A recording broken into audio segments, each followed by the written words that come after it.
I'm Dee Broughton. I'm a regional specialized extension agent for row crops here at the North Florida Research and Education Center, Suwannee Valley. Traditionally, the Research Center in Live Oak has had an agronomic field day which encompassed peanuts and corn.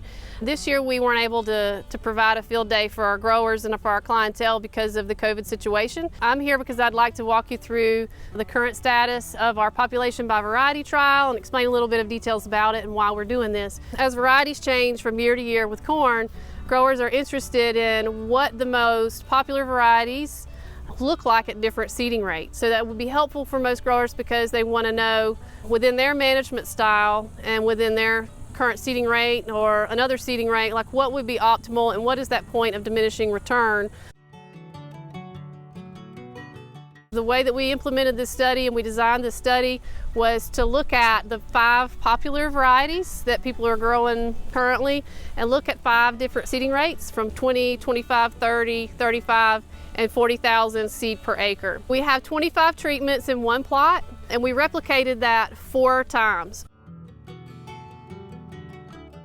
In terms of fertility, this particular trial was managed very closely to match the grower standard or what a conventional commercial corn producer would be doing. We provided starter by the row. Everything else was broadcast, granular, and also liquid nitrogen injections throughout the season. We had 1 fungicide application that went out here 2 weeks after tassel and had minimal disease pressure up until Tropical Storm Cristobal, which is about the time that it got fairly hot and we had a lot of moisture and humidity, which at that point generated more disease pressure throughout the rest of the season.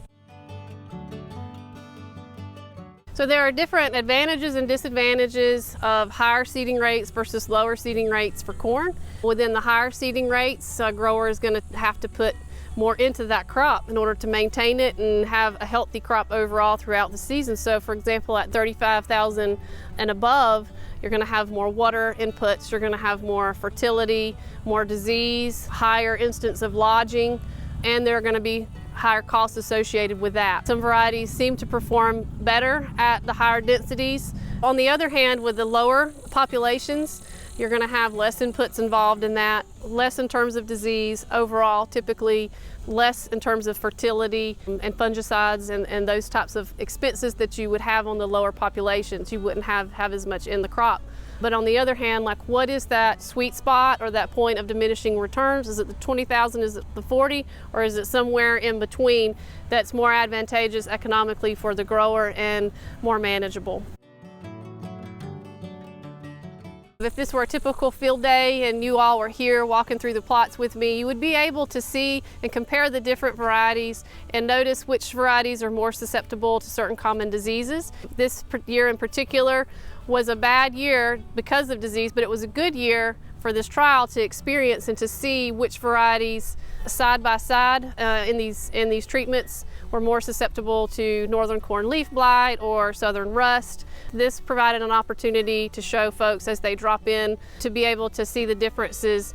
And of course, within the higher populations, it was also noteworthy that disease pressure seemed to be more intense in those locations. If you're interested in learning about the results from the first year and also want the combined results from year 1 and year 2 from this trial, please contact your local county extension agent in the Northeast Florida region.